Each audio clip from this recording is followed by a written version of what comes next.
Welcome back. Independence Day is a time for traditions, fireworks, barbecues, baseball. We've all got them. But here at Meet the Press Daily, we have another tradition, unlike any other, that we do to celebrate Independence Day. Talking to one of two independent United States senators, Maine's Angus King. Joining me now is the independent senator, Angus King of Maine, who of course caucuses with the Democrats. Senator King, welcome back to a tradition like no other. It's our annual Independence Day conversation of like, why can't more independents serve in the United States Senate? And we have this conversation every year. Every year the parties get more unpopular, and every year you seem to be almost alone in this middle ground. Why? Well, I think it's a combination of factors, Chuck. I think one is structural. In many states, it's hard for an independent to get on the ballot. Right. You've got to jump through a lot of procedural hoops, signatures, and all that kind of thing. Secondly, though, I think more than anything else, it's you've got to pass a kind of credibility standard.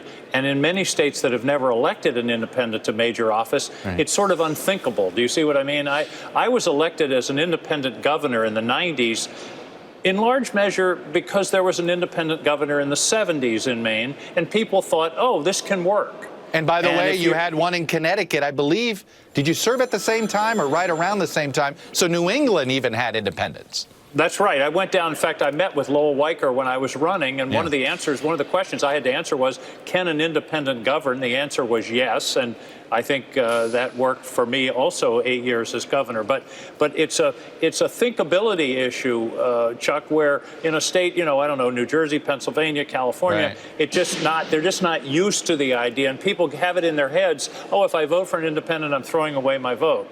And so the biggest thing is to convince the voters that you're a realistic option and that it can work. And that's happened in Maine now. I've been elected governor twice and senator twice, but it's hard to translate that to other states. But I'm wondering now if it's harder and harder to convince people you're still an independent. And I say this, there are a lot of people who believe in politics, everything's binary now.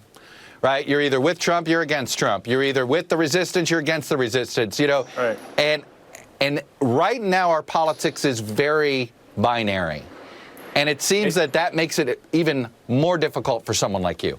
It sure is, because, there's some of the Democratic groups who say, I support some of Trump's nominees and therefore I'm, really a closet Republican. The Republicans think I'm mostly with the Democrats. And I think that's just a reality. As you say, our politics has become very binary. But at the same time, Chuck, and you mentioned it in your first question, the parties are getting less and less popular. And then if you think about it, let me give you a piece of math. This is really interesting. When I ran in 2012, let's take the Republican primary to select my opponent. Yep. About 30% of the people of Maine are Republicans. 20% voted in the primary, so that's 6% of the people of Maine voted in the primary. The winner got about 30% of the primary vote, so he got 30% of 6%. 2% of the people of Maine nominated the Republican candidate for the United States Senate. Pretty much the same numbers for the Democrats. At some point, people are going to wake up and say, wait a minute, I want to have more choices than this, and this really isn't the way the system's supposed to work. Something tells me that your Senate colleague, Susan Collins, must be jealous of the fact that she doesn't have to worry, that you don't have to worry about primary politics. She reached out to you saying, okay, I'm getting hit on the left, hit on the right, everybody's angry with me. If she went the independent route, would she actually be more free, or do you think she'd feel that pain even worse?